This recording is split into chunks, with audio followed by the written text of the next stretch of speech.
할렐루야. 오늘 따뜻한 동에 2부에 오신 여러분들 주의로 환영하고 축복합니다. 참 좋은 날인데 우리 좌우에 오시면 이렇게 한번 인사하겠습니다. 아유, 참 귀한 분이 오셨네요. 한번 인사합시다. 네, 할렐루야. 한 분 한 분 너무너무 귀한 분들이 오신 것 같습니다. 아마 조금 이렇게 교회에 오셔서 조금 낯서신 분도 이제 계실 겁니다. 오늘 이렇게 어색하잖아요, 그죠? 여러분들 조금 불편하시더라도 잘 한번 더 들어보시고 또 함께 했으면 좋겠습니다. 오늘 말씀을 듣기 전에 우리 최정숙 집사님 간증을 잠깐 듣고 제가 말씀을 이어가도록 하겠습니다. 우리 집사님 나올 때 우리 환영해, 우리 할렐루야로 한번 박수 축복할까요?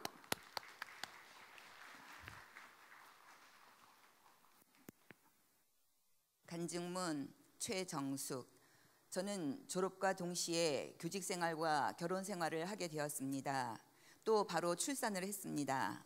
너무 바쁘게만 살았기에 왜 신앙을 가져야 하는지, 일상생활에서 믿음이란 것이 꼭 필요한 것인지에 대해 특별히 생각해 본 기억 없이 그저 앞만 바라보며 성실하게 열심히 최선 다해 살면 되는 것이라 여기며 부지런히 달려온 삶이었습니다.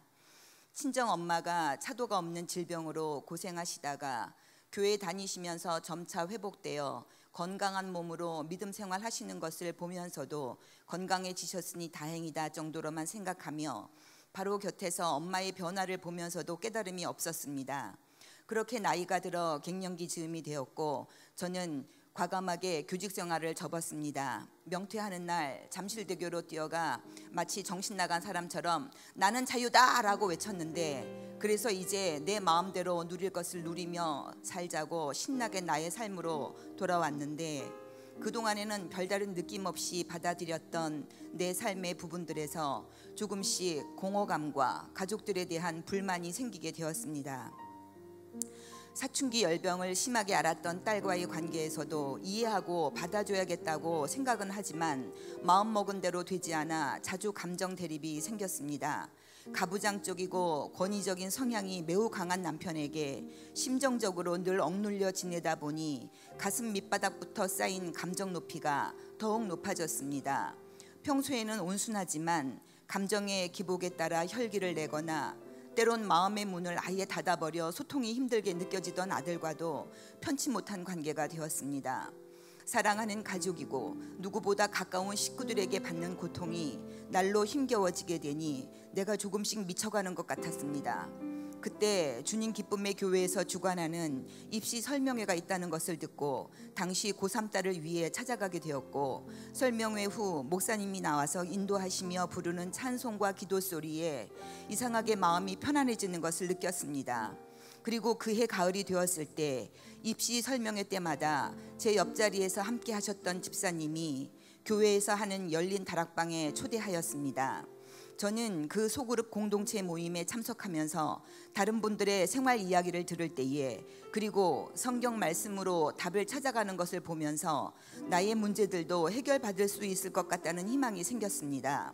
순장님과 소그룹 집사님들의 도움으로 조금씩 믿음의 길에 들어섰던 것입니다. 그리고 12월 달이 되어 첫 예배를 드리게 되었습니다. 처음 드리는 예배, 모든 것이 낯설었지만 목사님의 설교가 제 가슴을 울렸습니다. 매주 눈물을 흘리며 예배를 드렸습니다. 하나님은 저에게 찾아오셨고 저는 시몬 베드로가 대답하여 이르되 주는 그리스도시요 살아계신 하나님의 아들이시니이다는 말씀으로 나의 믿음을 고백하게 되었으며, 예수님이 나와 함께 하시고 삶을 인도해 가심을 믿게 되었고, 예수님이 나를 위해 십자가에 죽으시고 부활하심으로 천국에 대한 소망을 주심에 감사하며 그 다음에 봄에 세례를 받게 되었습니다. 나를 힘들게 했던 가족으로 인해 하나님의 은혜를 체험하게 된 것이 감사하다는 생각이 들면서 나로 인해 힘들었을 가족이 보였습니다. 옳고 그름을 따지며 아이들과 남편에게 사랑의 마음 없이 지적하며 정죄했던 지난날의 내 모습이 떠올라 문제의 원인이 나에게 있음이 깨달아졌습니다. 하나님의 말씀으로 마음의 채움을 받고 회복되어 가니 공허감과 불평이 줄고 삶 속에서 감사와 기쁨이 많아졌으며 신구약 성경 공부와 마더와이즈, 아기학교 등에서 말씀도 배우고 섬기는 봉사를 하면서 아직 구원의 은혜 안에 들어오지 못한 가족을 위해 하나님의 때를 기다리며 가족의 영혼을 구원하기 위한 소망도 가지게 되었습니다. 여전히 세상 성공과 명예, 돈을 사랑하지만 주의를 잘 지킬 수 있도록 배려해주는 남편과 진화론을 믿는다고 주장하면서도 엄마의 축복 기도를 말없이 받아들이는 아들과 딸이 이번 따뜻한 동행에 함께하여 하나님으로 말미암아 기뻐하고 즐거워하는 은혜를 누리게 되기를 기대하고 있습니다. 저 한 사람이 주님께 돌아오기까지 많은 분들의 수고가 있었음을 이 간증문을 써가며 깨닫게 됩니다. 담임 목사님과 여러 집사님, 권사님들, 그리고 하나님께 감사를 돌리며 저의 간증을 마치겠습니다. 감사합니다.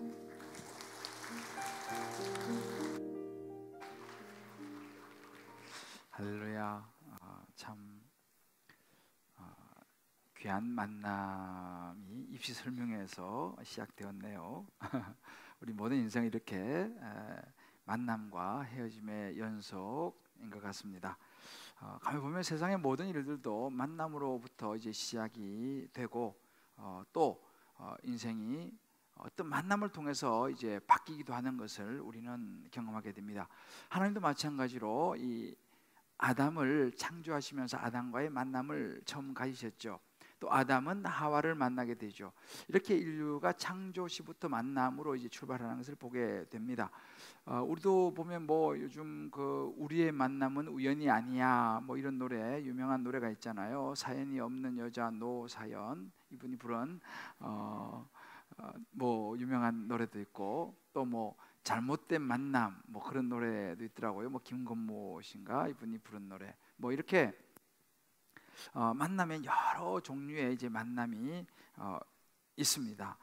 보통 우리 인생을 많이 정말 다뤄주는 것이 문학 작품인데, 문학 작품도 보면 그 주인공들 대부분의 스토리는 만남입니다.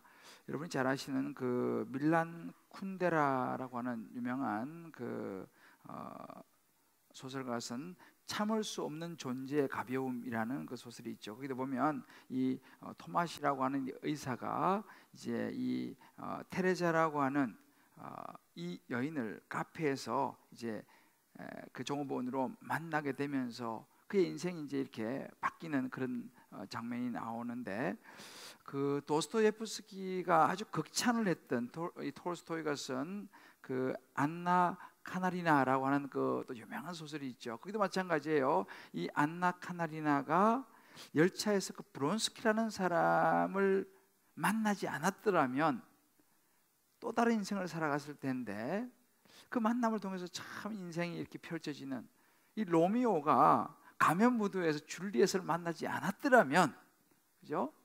우리의 이야기의 그 갑돌이가 갑순이를 만나지 않았더라면, 뭐 그런 이 참 모든 것이 보게 되면 결국은 그 만남을 통해서 우리 인생들이 다 달라지더라는 사실입니다.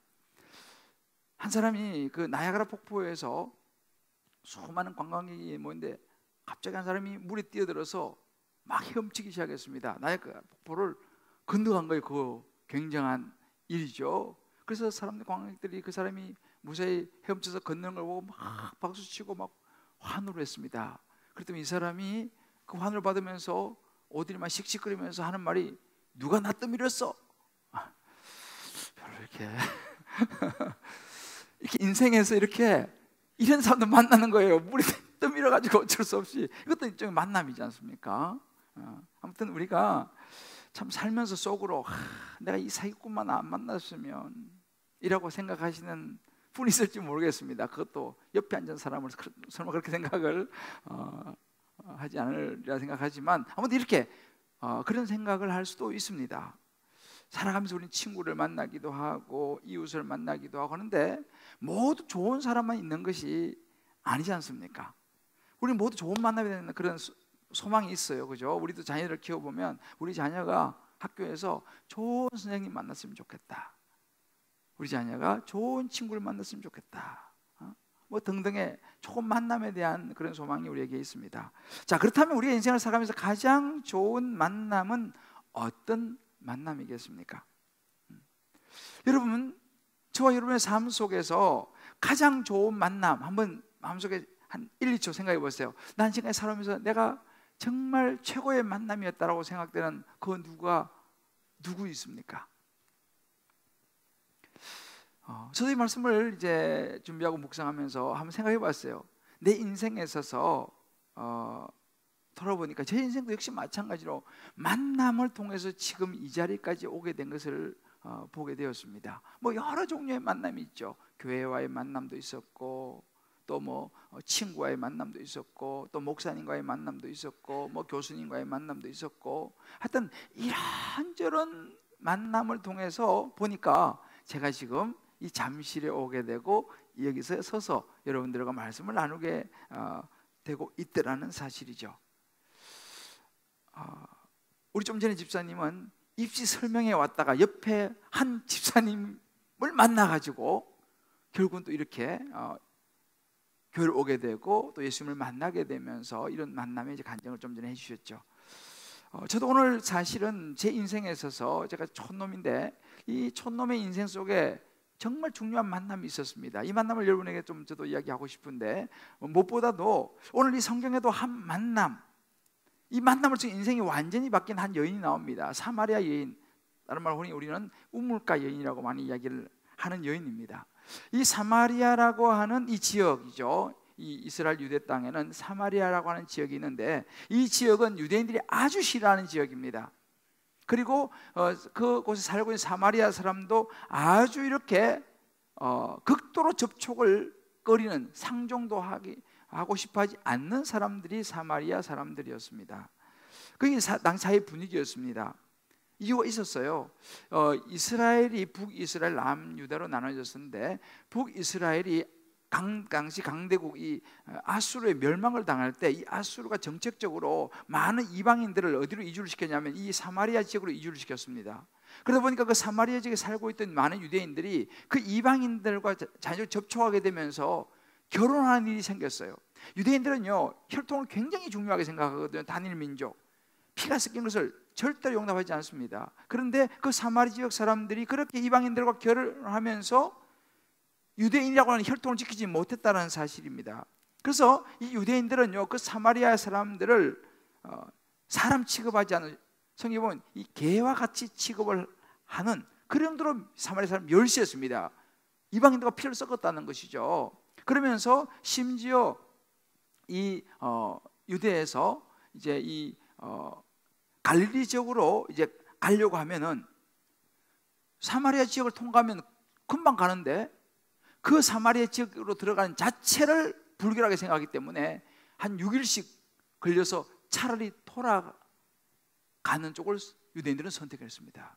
그런 지역에 살고 있었던 여인의 이야기. 그런 지역인데 예수님 오늘 성경을 보게 되면 이제 갈릴리로 가시면서 의도적으로 사마리아를 통과해서 가셨습니다. 갈릴리로 가시는 길에서 이제 그 수가성이라고 하는 그 이제 동네죠. 그 성읍을 이제 지나가게 되는데, 거기에 동네 어귀에서 한 보통 이 우물은 한 1km에서 1.5km 정도 떨어져 있다고 보통 이야기를 해요. 좀 성 밖이죠. 우물을 지나가다가 그때가 이제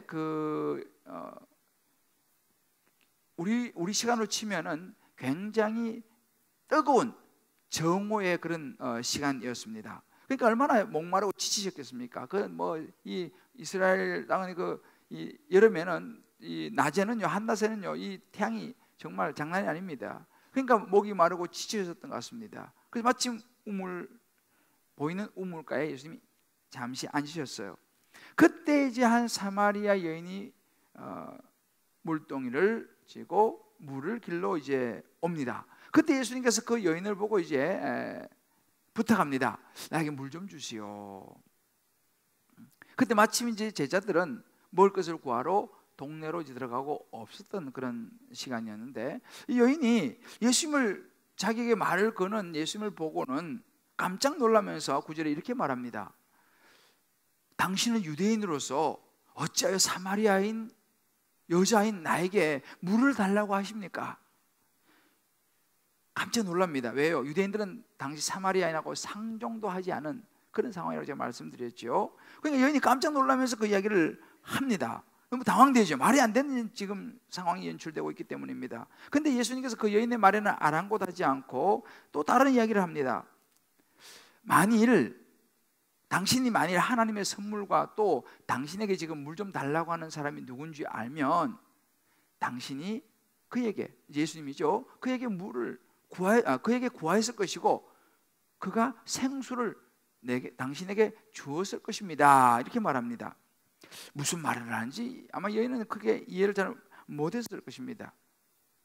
왜냐하면 이 이야기는 좀 상식적이지 않은 이야기이기 때문입니다. 그러니까 여인이 그렇게 예수님께서 오히려 자기가 예수님한테 물을 달라고 할 것이다 라고 이야기를 들어보면서 예수님의 행적을 보니까 아무것도 없거든요. 그래서 11절에 이렇게 말합니다. 우리말은 보아니, 아니 물기를 그릇도 없으시고 이 물은 지금 물은 저렇게 깊은데 어떻게 당신이 그 물을 떠서 생수를 어떻게 해서 날 준단 말입니까? 라고 이제 반문을 하는 그런 이해되지 않는 상황을 이제 여인이 다시 반문을 합니다. 그때 예수님께서 이렇게 말씀하시죠. 이 물을 마시는 자는, 이 우물물을 마시는 사람은 또다시 목이 마르게 될 것입니다. 그렇지만 내가 주는 물을 마시면 영원히 목마르지 아니할 것입니다. 왜냐하면 내가 주는 물은 그 속에서 영생하도록 솟아나는 샘물이 되기 때문입니다. 이렇게 이제 말합니다. 여전히 아마 여인은 잘 못 알아들었을 것 같습니다. 근데 중요한 것은 귀가 번쩍 뜨이는 한마디가 있었습니다. 뭐냐면 한 번 마시면 영원히 목마르지 아니한다? 귀가 번쩍 뜨입니다. 이해는 다 못하지만 그런 물이 있어요? 그러면서 여인이 말합니다. 주여, 그런 물이 있으면 그 물 좀 나에게 주시오. 한 번만 마시면 목이 안 마르면 그럼 내가 목마르지도 않고 이렇게 또 내가 물 길러 이 시간에 오지 않아도 되지 않습니까?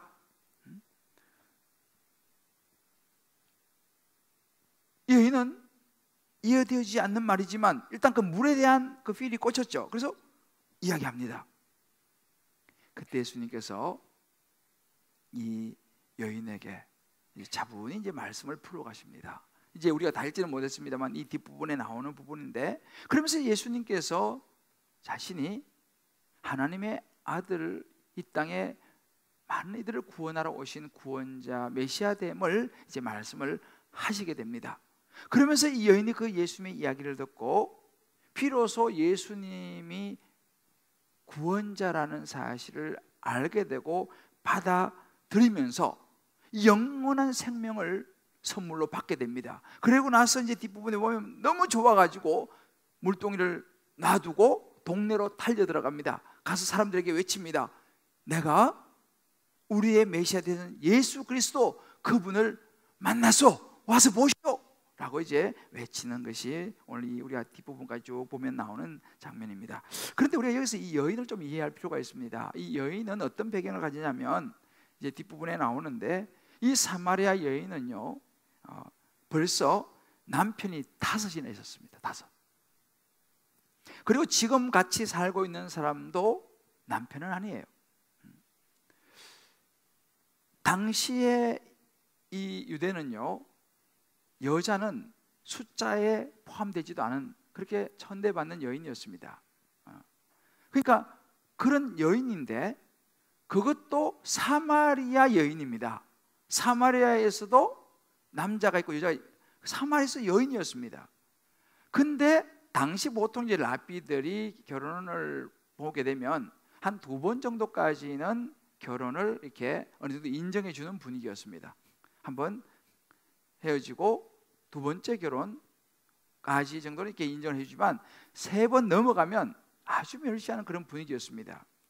근데 이 여자는 지금 3번이 아니라 5번이나 남편을 갈아치우고 5번 결혼을 했습니다. 그리고 그때 실패했습니다. 그리고 지금 같이 있는 그 남자도 남편이 결혼하지 않는, 법적으로 결혼하지 않은 그냥 동거하는 건달이었던 것 같습니다. 이게 바로 이 여인의 상황이었습니다. 기가 막히지요? 사람들로부터 인정도 못 받죠. 멸시와 천대와 또 사마리아 여인인데다가 뭐 이런 지금 굉장한 상황이었습니다. 여러분 생각해 보세요. 이 여인의 문제가 무엇이었습니까? 왜 이 여인이 이렇게 살까요? 한번 생각해 봤습니다. 결국 이 여인은 만남에 실패한 것이죠. 우리가 생각해 볼 수 있지 않습니까? 누가 이렇게 살고 싶은 사람이 어디 있겠습니까? 아마도 이 여인도 이렇게 자기가 결혼을 5번이나 해서 실패하고 또 이렇게 정말 살아가려고 아마 생각 못해서 원하지 않았을 것입니다. 아마 이 여인도 처음에는요 설레이는 마음으로 한 남자를 만났을 거예요. 내가 저 남자 만나면 행복할 수 있을 거야, 뭐 이런 설레이는 마음으로 한 남자를 만났겠죠.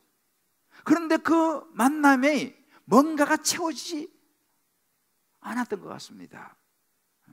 뭔가 그 만남이 삐걱거렸던 것 같습니다. 뭐 누구의 잘못인지는 모르겠습니다만은 아무튼 그래서 이 여인은 헤어지게 됐죠. 그리고 또 다른 남자를 만나게 됩니다. 이번에는 좀 좋은 사람, 채워지겠지? 역시 또 다른 상처와 실망을 하게 되죠. 이렇게 해서 5번씩이나 갈았는데도 불구하고 여전히 자기의 마음을, 자기의 삶을 채워줄 수 있는 사람을 만나지 못했던 것입니다. 결국 채움을 받지 못한 것이죠. 저는 이 여인을 가만히 생각해 보면서 이 여인이 어찌 보면 우리의 인생의 한 부분이 아닌가라는 생각을 해보게 됩니다. 우리도 그렇지 않습니까? 어떻게 해서라도 내 인생을 좀 채워보고 싶은 마음이 있어요. 어떻게 해서라도 정말 내가 좀 더 생각하는 최고의 행복하게 살고 싶은 마음이 우리에게 있습니다. 정말 만족스러운 삶을 어떻게 하면 좀 이 사람 만나면 혹은 이런 일을 하면 뭐 그런 생각을 하면 우리 살아갑니다. 물론 이제 오늘 우리 여기 오신 우리 모든 분들은 뭐 대부분이 사실 이 사마리아 여인과는 차원이 좀 다른 이제 그런 삶을 살아가는 분들이죠. 뭐 이런 기가 막힌 이런 상황에 계신 분들은 아마 없으리라 생각됩니다.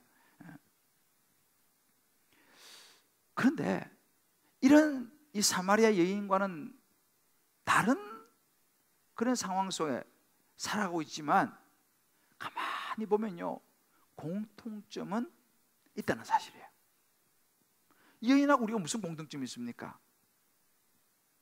이 여인과 우리의 공통점이라면 우리 안에 채워지지 않는 갈증이 있다는 사실이죠. 내가 돈을 아무리 많이 벌어도 돈 많이 벌면 내가 채워지고 만족스럽고 행복해질 것 같다? 내가 정말 예쁜 여자를 만나면, 내가 사업에 성공하면, 여러분 어떻습니까?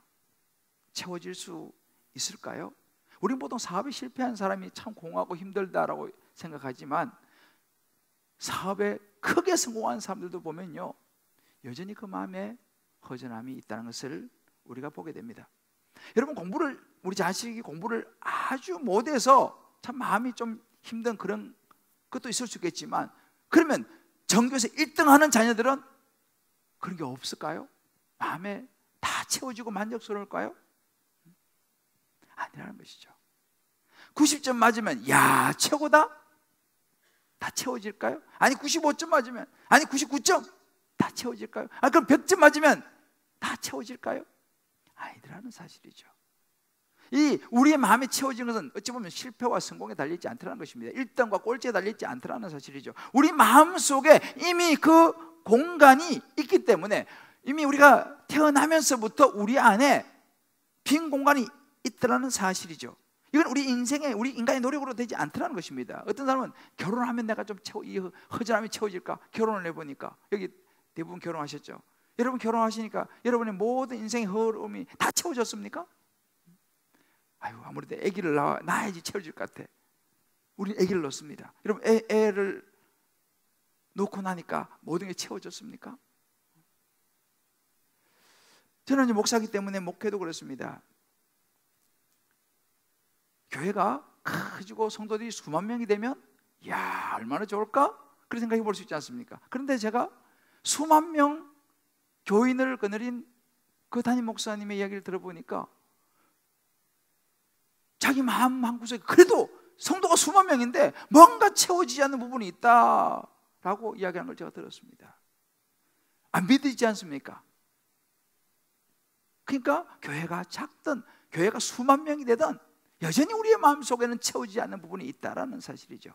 제가요, 여러분 잘 아시는 박진영 씨 있죠. 가수기도 하고 요즘 뭐 소속사 해가지고 아주 유명한 분 있지 않습니까? 이분이 부른 노래 중에서 제가 참 인상 깊은 노래가 있어요. 이분이 이제 무비 이렇게 해갖고 막 춤도 추면서 이제 이 노래를 부르는데도 춤도 굉장히 잘 추더라고 보니까. 그 제목이 뭐냐면 놀 만큼 놀아봤어라고 하는 노래 제목이에요. 들어보신 분 있을 거예요. 그 가사를 보니까 춤을 막 현란하게 추면서 이 가사 이렇습니다. 난 놀 만큼 놀아봤어. 또 벌 만큼 벌어봤어. 왠지 몰랐어. 뭐 때문에 열심히 살지? 돈을 벌어서 어떻게 써야 하는 건지 둘러보았어. 무엇으로 나를 채울지. 먹고 먹어도 왜 계속 배가 고프지? 예쁜 여자, 섹시한 여자 함께 즐길 만큼 즐겨봤어. 결국엔 또 허전했어. 언제나 그때뿐이었어. 아침에 술 깨 겨우 일어날 때 그 기분이 싫어졌어. 이런 날 구원해줘 제발. 이게 이제 뒤에 얘기한 거예요.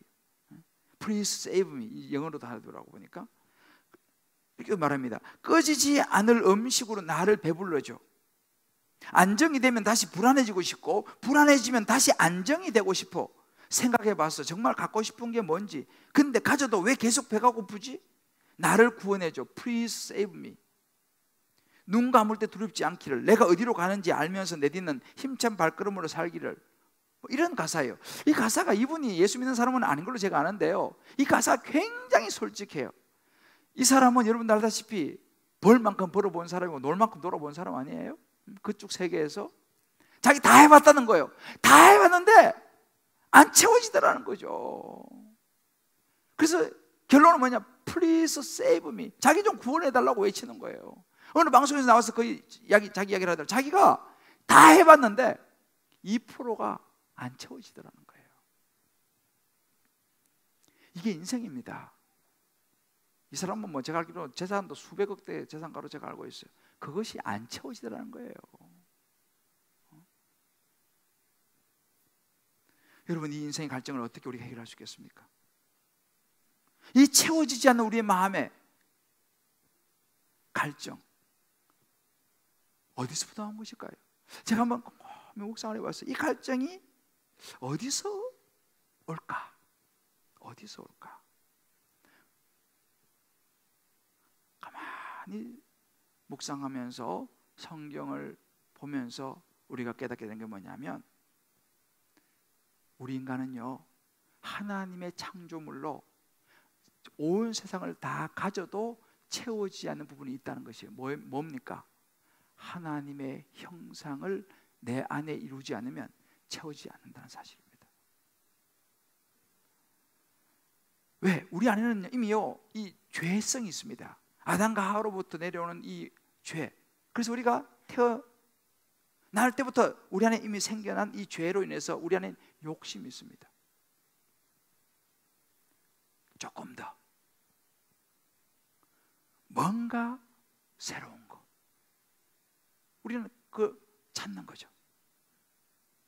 끊임없이 우리 안에는요, 이 욕심 생긴다는 것입니다. 아무리 많이 가져도, 아무리 많이 누려도. 야고보서 1장 15절 이렇게 말합니다. 욕심이 잉태한 적 죄를 낳고 죄가 장사한 적 사망을 낳는다. 결국 우리가 채우지 않는 인생의 이 갈증 문제는 죄와 연결되어 있다는 사실입니다. 저는요, 최근에 이 인생의 이 채우지 않는 갈증의 문제를 한 만남을 통해서 확실하게 해결받은 한 사람을 제가 보았습니다. 제가 굉장히 놀랐습니다. 아마 이분을 여러분이 아신 분도 이제 좀 있을 텐데, 이분이 최근에 굉장히 유명해지기 때문에. 이분은 울산대 법학과 교수입니다. 이분이 굉장히 똑똑한 사람이에요. 이분은 이 법철학, 법사상사 이런 거를 전공한 사람인데, 이분이 요즘 그 유튜브에서요 동성애와 이데올로기라고 하는 이런 강의를 이제 했는데 2주 만에 10만 명 이상이 그 동영상 강의를 시청한, 지금 굉장한 센세이션을 일으키는 그런 교수입니다. 이분이 이제 그 어느 기자와 함께 이제 인터뷰하는 거를 제가 이제 봤는데, 그 이야기를 합니다. 이분이 어떤 분이냐면요, 초등학교 때 벌써 반야심경 해설서를 읽었다 그래요. 초등학교 때. 그러니까 초등학교 때부터 그런 반야심경 해설서를 읽을 정도로 아주 애가 영재입니다. 영재. 그리고 종교 철학에 벌써 그때부터 관심이 많았습니다. 그래서 서울 동대북을 나와가지고 동국대 불교학과 4년 전에 장학생으로 입학을 해요. 그리고 동국대학교 대학 2학년 때 머리를 깎고 출가해서 선임이 돼요. 그래서 선임으로 이제 학교 다니면서 이제 살아가는데 문제가 있는 거예요. 그렇게 탁월하고 똑똑하고 이제 지금 선임까지 됐는데 그 마음속에 문제가 있었어요. 이제 무슨 문제가 있냐? 이제 그분이 그렇게 이야기하더라고요. 삶의 근원적 문제, 고통의 문제가 해결되지 않으니 회의감이 들었습니다. 밥을 먹어도 배부르지 않은 그런 느낌이라고 할까요? 내가 어떤 존재이고 어디로부터 와서 어디로 가는지 그게 정말 알고 싶었습니다. 선임이 됐어요. 이분은요, 그렇게 어릴 때부터 해가지고 선임이 됐는데도 불구하고 이것이 문제가 해결되지 않는 거예요. 이 공허함이 채워지지 않았다는 사실입니다. 그래서 이분이 그러다가 이제 법철학을 만나요. 법철학이라고 하는 이 학문을 만나게 되면서 그 이제 방황의 시기를 거치다가 법철학이라고 하는 이 학문을 만나게 되면서 이 사람이 사회주의에 관심을 갖게 됩니다. 그래서 자본주의는 타락했고 이 그 사회주의 이쪽으로 이제 관심을 갖게 되면서 무슨 생각하냐면, 사회주의에 깊이 심취해서 모든 책들을 섭렵하고 똑똑하니까 연구하다 보니까 이 사회주의 적이 교회들하는 거예요. 교회. 이 예수 믿는 사람들, 이 교회를 내가 무너뜨려야겠다라고 생각을 하게 된 겁니다. 그래서 이 교회가 원수처럼 이제 보인 거죠. 그래서 이 사람이 어떻게 했냐면은 그 다음에 이제 내가 이 부분을 깨야겠다 생각해서 서울대 법학대학원을 입학을 합니다. 그런데 물론 이제 군대도 가죠. 군대 가서 우리 보는 군목이라, 군종장교, 군목, 목사님이잖아요. 이분은 선임이니까 군목으로 가가지고 군종장교 선임, 절에 군대 가면 절이 있지 않습니까? 이분은 절도 하나 세웠어요. 자기가 해가지고 모금해가지고 절도 하나 세우고 굉장히. 그래서 이제 선임으로 장교로 군대 생활하고 이제 나와갖고 이제 공부하는데, 서울대 법학대학원을 다니다가 군대 갔다 와서 생각해보니까 내가 이렇게 해서 절에서만 있어서 안 되겠다. 내가 사회로 나가가지고 내가 사회를 한번 바꿔봐야겠다. 특히 이 기독교를 완전히 내가 없애봐야겠다. 이런 마음을 먹게 됩니다. 그리고 이제 정말 절에서 나와갖고 이제 공부를 하면서 영국 유학을 또 갔다 와요. 에딘버러 대학에서 이분이 유학을 했어요. 그러니까 아주 똑똑해요. 그러면서 이 전체 이 법 사상사라 이런 것들 공부를 쫙 하고요. 그리고 이제 한국에서 본격적으로 이제 교회를 없애기 위해서 기독교에 있어서 기독교 방송도 많이 이분이 연구하는 거예요. 그리고 보통 우리가 칼빈, 칼바르트 같은 이런 학자들을 연구하기 시작합니다. 왜? 기독교를 무너뜨려야 되니까. 이제 그런 과정 속에서 이분이 특별한 한 만남이 이루어져요. 자, 이 부분은 직접 여러분들 그분의 간증을 한번 들어보시면 좋겠습니다. 들어보고 제가 이 말씀을 좀 정리를 하죠. 같이 한번 들어봅시다. 이정훈 교수입니다. 이분이 종자연을 기획한 사람이에요. 종교자유정책연구원이라는 곳이 있습니다.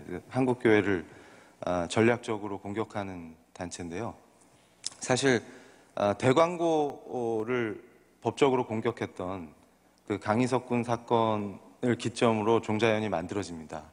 근데 그때 종자연을 만들도록 기획하고 설계했던 사람이 저고요. 예전에 고속도로를 이렇게 가다 보면은 Jesus loves you 간판이 있었어요. 근데 그게 위헌이라고 공격해서 철거시켰던 전략가도 저였고요.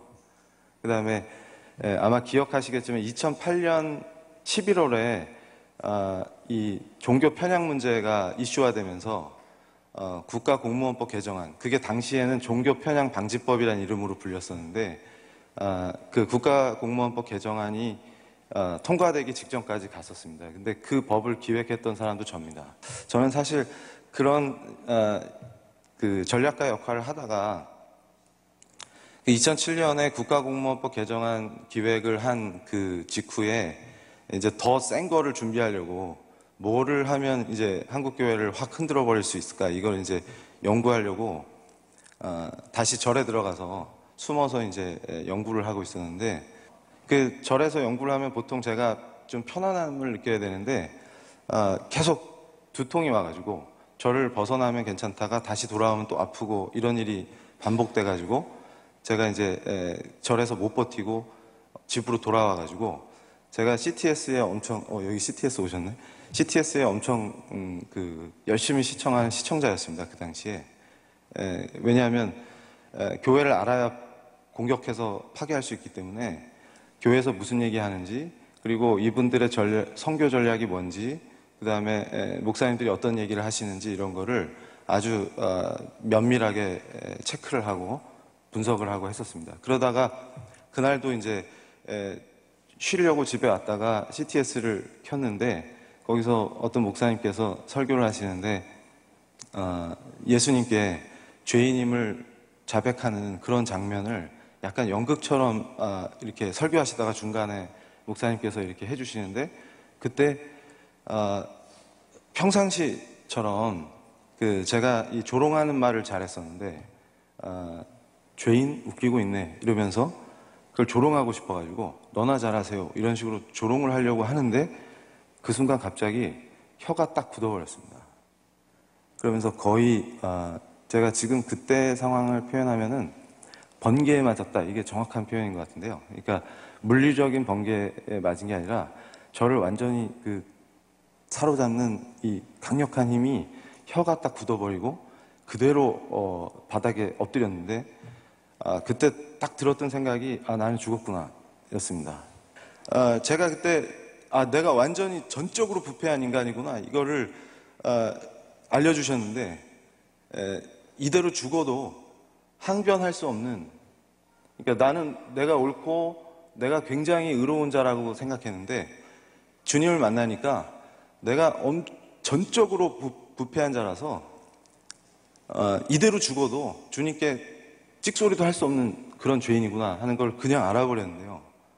근데 그러면 거기서 죽어야 마땅한데 죽이지 않으시고 이분이 나를 구원하신 바로 그 창조주시구나, 이거를 제가 고백하게 됐습니다. 그래서 그 뒤로는요 제 삶이 180도 바뀌게 됐는데요. 주님을 만나고 제일 감격스러웠던 거는 세상이 너무 아름답게 보이는 겁니다. 그 전에는 싸워야 될 거, 투쟁해야 될 거, 비판해야 될 것만 보였는데 이제는 가로수에 나뭇잎이 아름답고, 그러니까 이 인간의 죄의 본질이 예수님을 안 믿고 그분을 대적하고 그게 바로 죄의 본질입니다. 자, 우리 이정 교수가 한 중요한 대목입니다. 나중에 여러분 집에 가셔서 한번 다 끝까지 한번 들어보시면 참 유익한 간증인데요. 이 사람은 정말 똑똑한 사람이었어요. 자기 너무 어이로운 사람이었습니다. 그런데 이 과정 속에서 정말 하나님께서 이런 분을 부르셨어요. 정말 어찌 보면 사도 바울처럼 너나 잘했어요 하고 기독교를 깨려고 절에 들어가서 연구하러 들어갔다가 이분은 뭐 그전에도 보니까 큰 걸 터뜨릴 때는 항상 절에 들어가서 연구를 하시더만요.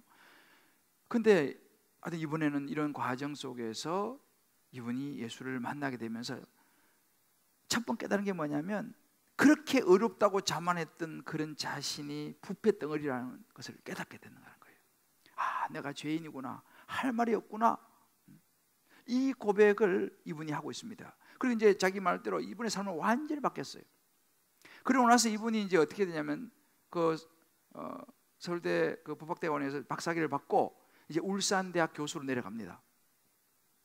그곳에서 이분은 요즘 그래요. 십자가만 봐도 눈물이 흐른대. 지금 그래서 이렇게 무너져가는 이 기독교를 다시 이렇게 세우기 위해서 이분이 엄청난 공격을 무릅쓰고 지금 자기 자신이 기독교임을 커밍아웃 했어요. 그리고 지금 엄청난 강의하면서 이제 기독교를 정말 자기가 깨달은 그 죄의 문제를 이야기하고 있는 현직 지금 교수입니다. 지금 나이도 40대 중반이에요.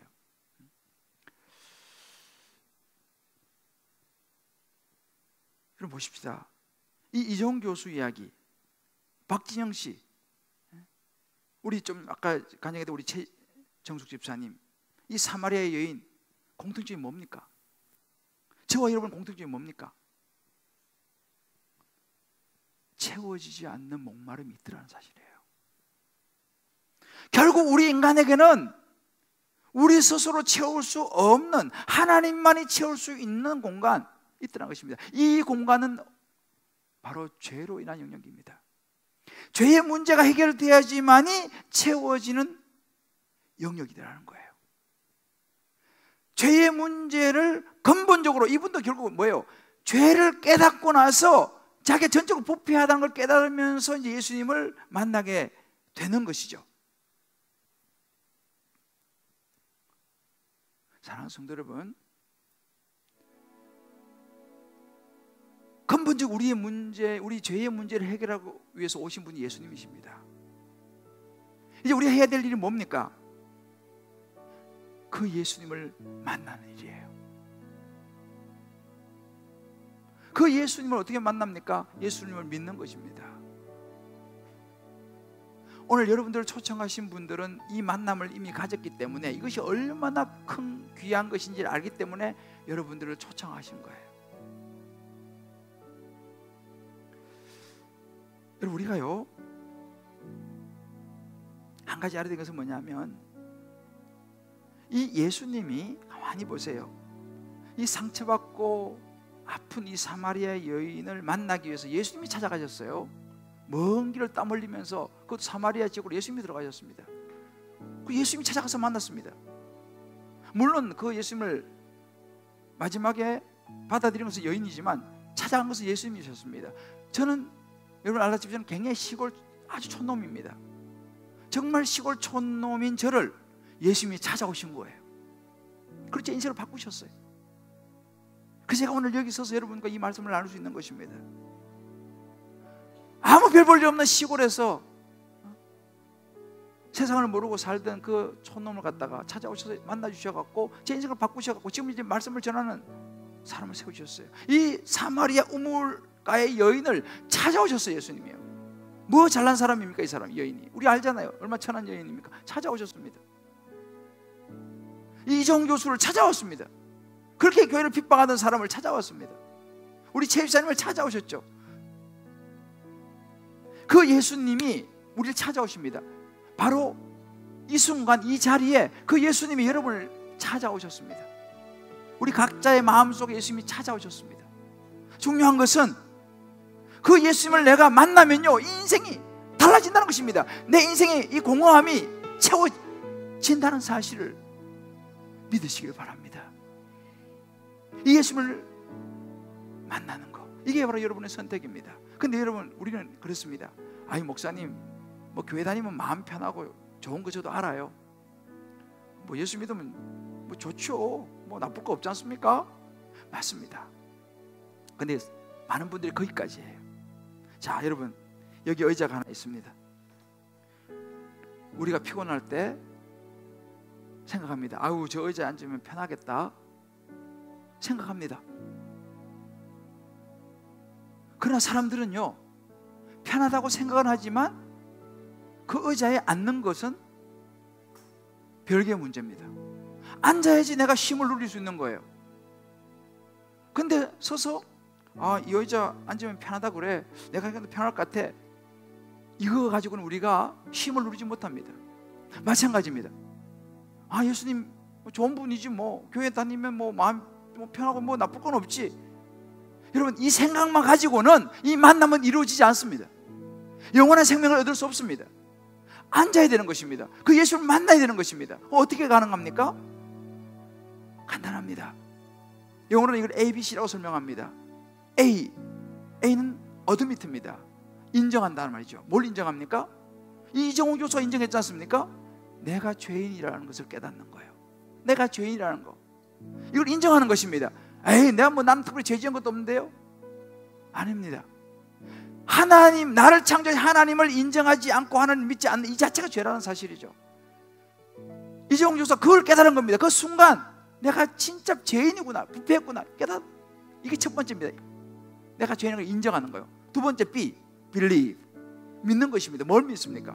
이 죄인으로서 내 인생에 채울 수 없는 이 부분, 이 죄의 문제를 해결해 주시기 위해서 하나님께서 요한복음 3장 10절에 하나님이 세상을 이처럼 사랑하사 독생자를 주셨으니 이는 저를 믿는 자마다 멸망하지 않고 영생을 얻게 하려 하심이라. 하나님이요, 우리를 너무너무 사랑하셔서 우리의 인생을 채워주시고자, 우리에게 영원한 생명 천국으로 가게 해주시고자, 우리 죄의 문제를 해결해 주시고자 예수님을 이 땅에 보내셨습니다. 하나밖에 없는 아들을. 예수님이 십자가에 못 박았습니다. 우리의 모든 죄를 다 짊어지게 하시고 죽으셨습니다. 그리고 사흘 만에 부활하셨습니다. 우리의 죄 문제를 해결해 주시기 위해서. 이 사실을 believe, 내가 믿는 것입니다. 예수님이 나를 위해서 오셔서 내 모든 죄를 짊어지시고 십자가에 죽으시고 부활하셨구나라고 하는 사실을 내가 believe, 믿는 것입니다. 그리고 마지막으로는 see, choose 하는 것입니다. 그 예수님을 이제 내가 그거 참 좋은 분이구나, 그 예수님 믿으면 영원한 생명이 있다더라, 여기서 멈출 게 아니고 내가 선택하는 것입니다. 선택은 뭐예요? 그 이제 앉는 것입니다. 내가 그 예수님을 내 마음속에 모셔드리는 거죠. 받아들이는 것입니다. 이게 바로 추우자는 것입니다. 다른 말로 영접한다, 이런 말도 쓰기도 합니다. 이 선택을 통해서 저는 제 인생이 완전히 달라졌습니다. 이종 교수의 인생이 완전히 달라졌죠. 우리 최정숙 집사님의 인생이 달라졌죠. 지금 전 세계 약 3분의 1의 인구가 이 예수님을 인정하고 있다는 사실을 우리는 알아야 합니다. 저는 오늘 이제 이 시간 여러분들과 함께 한번 같이 기도하기 원하는데요, 한번 가만히 여러분이 이 찬송을 제가 하나 부르고 기도할 텐데, 이 찬송을 부르시면서 이 사마리아 우물가의 이 여인과 나는 어떤 모습이 공통점이 있는가? 여러분, 죄송하지만 이 예수님과의 만남이라는 것은요, 우리가 기억할 수 있습니다. 내가 예수님을 만났는지만이 내가 알 수 있습니다. 그런 기억이 있어요. 그런데 이 예수님과의 만남이라는 것은 교회를 죄송하지만 10년, 20년, 30년, 40년 다녔다고 이 만남이 제대로 이루어지는 것은 아닙니다. 알고는 있습니다. 많이 들었기 때문에. 작년에도 이 소리 들었다고 기억하고 있을지 모르겠습니다. 여러분, 아는 거와 이 의자에 앉으면 편하다고 아는 거와 내가 직접 앉는 건 다릅니다. 이 시간이 앉는 시간이 되시기를 주의 이름으로 축복합니다. 아는 것에서 넘어서서 그 예수를 추구하는, 선택하소 믿는 시간 되시기를 주의 이름으로 축복합니다. 그럴 때 여러분 인생이 채워질 것입니다. 헷갈리는 분이 있을지도 몰라요. 긴가민 가신 분이 있을지 모르겠습니다. 한번 스스로 우리 찬송 부르시면서 우리 자신을 한번 돌아보고 우리 한번 같이 한번 기도하겠습니다. 우물가의 여인처럼, 우물가의 여인처럼 난 구했네. 그렇습니다. 헛되고 헛된 것들을 그때 주님이 하신 말씀, 그때 주님 하신 말씀, 내 샘에와 생수를 마셔라. 생수를 마셔라. 그렇습니다. 주님, 오 주님 채우소서. 나의 잔을 높이 듭니다. 하늘 양식 내게 채워주소서. 넘치도록 채워주소서. 많고 많은 사람들이 찾았습니다. 많고 많은 사람들이 찾았었네. 헛되고 채워지지 않습니다. 헛된 것들을 주 안에 감추인 법에 주 안에 감추인 법에 세상 것과 난 비길 수 없네. 오 주님 채우소서. 나의 잔을 높이듭니다. 나의 잔을 높이듭니다. 하늘 양식 내게 채워주소서.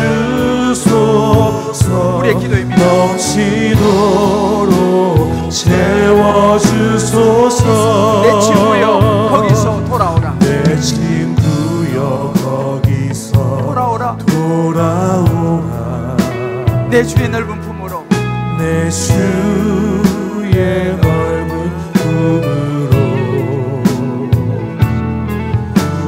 우리 주님 너를 반겨 그 넓은 품에 그 넓은 품에 안아주시리. 오 주님 그렇습니다. 채우소서.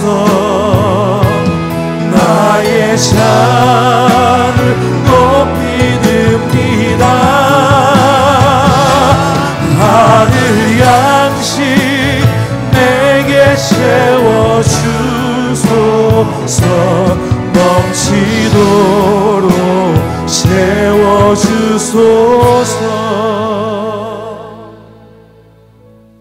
이제 우리가 이 시간 조용히 눈을 감고 한번 기도하겠습니다. 여러분 지금까지 살아오시면서 수많은 만남들이 있었을 것입니다. 이런저런 만남 속에서 상처도 받으셨을 것이고 실망도 했을 것이고 후회가 되는 만남도 있었을 것입니다. 여러분 그러나 그 모든 만남은 지나가는 것입니다.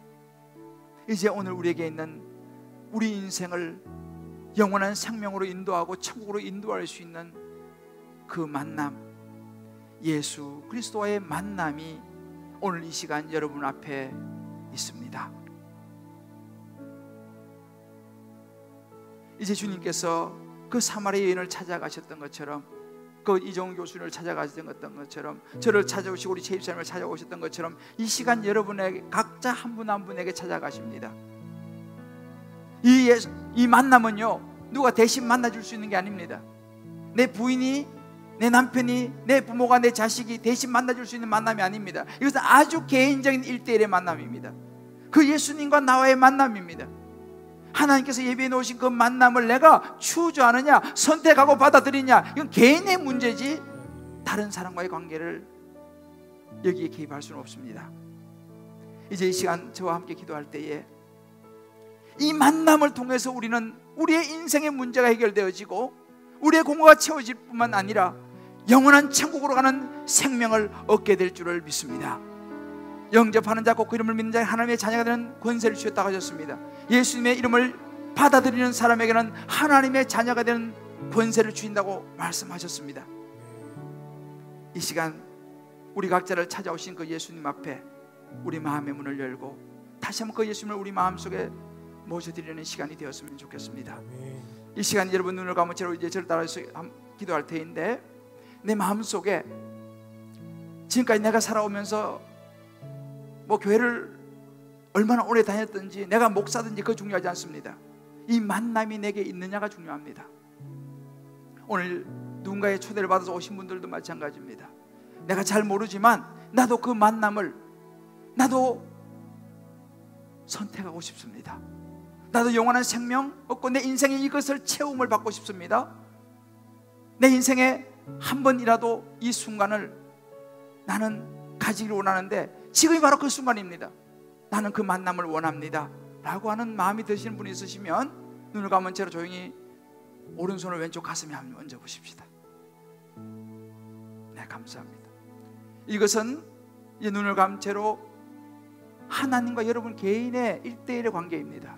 이 만남은 누가 끼어들 수가 없어요. 지금까지 살아오시면서 여러분 이런 만남을 심각하게 생각해 보지 못한 분이 계실 수도 있고, 처음 생각해 보시는 분이 계실 수 있고, 예전에도 생각했는데 긴가민가 하신 분이 있을지 모르겠습니다. 그런 분들은 가슴에 손 얹으시면 됩니다. 왜요? 확실히 하는 것이 중요하니까. 두 번, 세 번 해서 절대 손해볼 거 없습니다. 중요한 것은 내가 이 만남을 원합니다. 영원한 생명이 되시는 예수 그리스도, 그 예수님과의 만남을 내가 원합니다 라고 하는 마음이 있으시면 오른손 왼쪽 가슴에 한번 얹어 보십시다. 네, 감사합니다. 이제 저와 같이 기도할 테인데요, 하나님 앞에 진심으로 기도하는 것입니다. 자, 이제 저를 따라 기도하실 때 이렇게 하면 좋겠습니다. 여러분이 이제 가슴에 손 얹었던 분들, 내가 이 만남을 다시 한번 정말 분명하게 내가 붙잡고 싶다고 하시는 분들은 우리 한번 기도할 때에 한번 그 자리에서 같이 일어서서 한번 같이 한번 기도합시다. 눈물 감은 채로 한번 그 자리에 일어서서 내 마음을 표시하는 거거든요. 하나님 앞에 내가 이 만남을 다시 한번 확실히 붙잡습니다 하는 그 마음의 표현으로 이제 우리 한번 가슴에 손 얹은 분들은 그 자리에서 한번 일어나 보십시다. 눈을 감은 채로. 그리고 초대 오신 분하고 같이 일어서셔도 좋습니다. 네, 감사합니다. 이것은요, 하나님과 여러분의 개인의 관계입니다. 한 번의 이 만남의 선택은 영혼을 좌우합니다. 우리 인생이 내일이 어떻게 될지 모르는 것이 우리 인생입니다. 중요한 것은 이 만남을 내가 선택하는 것이죠. 주님이 이 수가성 여인을 찾아와서 문을 두드렸지 않습니까? 너 이 물 마시기 원하느냐? 처음에는 이해를 잘 못했어요. 그러나 그가 그 여인은 예수님을 만날 수 있었습니다. 네, 감사합니다. 여러분들이 인생에서 단 한 번, 또 작년에 들었던 말씀인데 그렇지만 그것이 확실하지 않은 분들은, 또 아직도 내 마음에 긴가민가 하신 분들은 하나님의 여러분 마음을 보이시기 바랍니다. 이 마음을 보이는 것은 굉장히 소중한 순간입니다. 왜요? 사람은 마음을 표현하는 것이 더 확실하거든요. 주님께서 여러분 마음을 두드리고 계십니다. 누구도 개입할 수 없고 여러분 개인과의 만남, 그 주님 앞에 이 시간 가슴에 손을 얹고 또 일어서실 분들은 지금이라도 그 마음의 표현으로 일어서시면 되겠습니다. 네, 감사합니다. 이제 저를 따라서 조용히 눈을 감은 채로 진실된 마음으로 기도를 따라 하시기 바랍니다.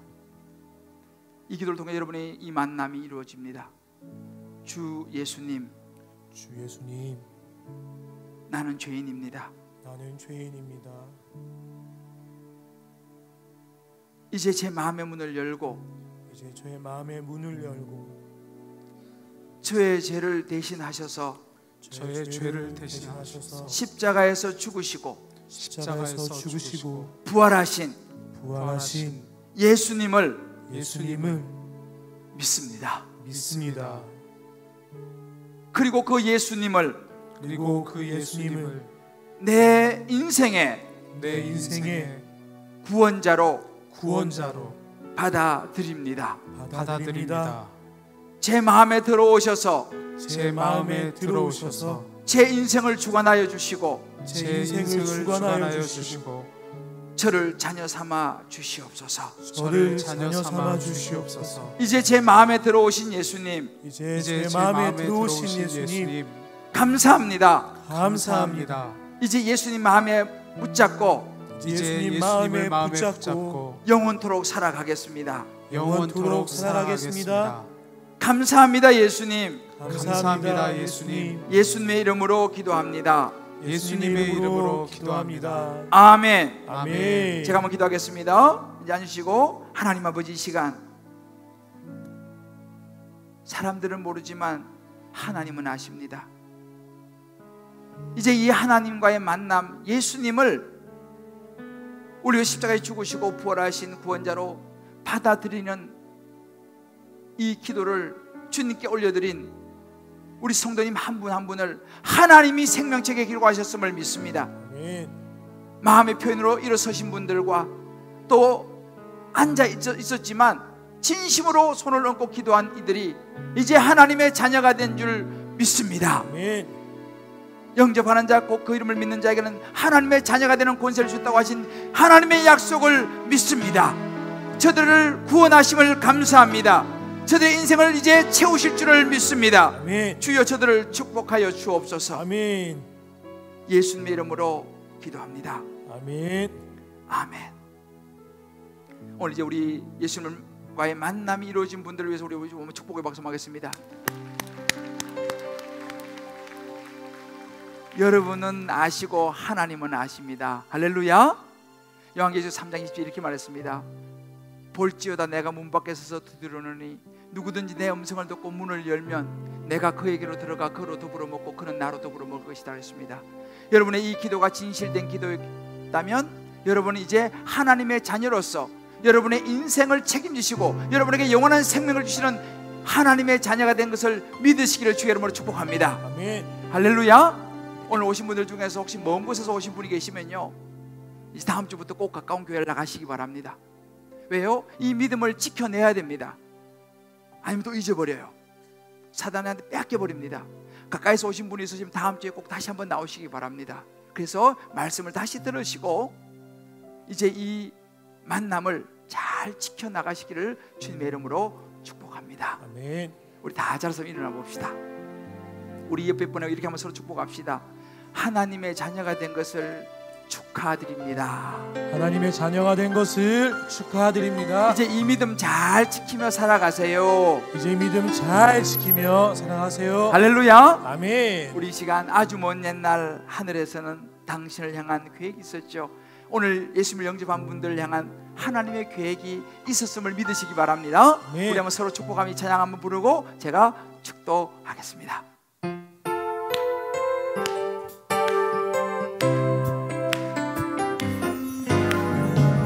아주 먼 옛날 하늘에서는 우리 서로 보시면 당신을 향한 계획 있었죠. 그렇습니다. 하나님께서 바라보시고 좋았더라고 말씀하셨네.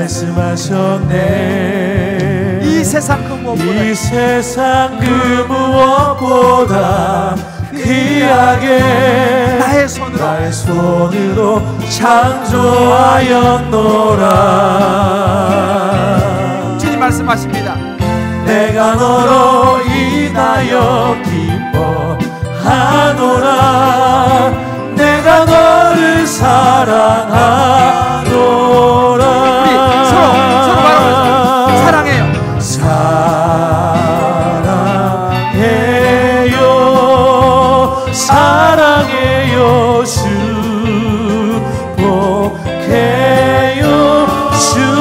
축복해요. 당신의 마음에 우리의 사랑을 드려요.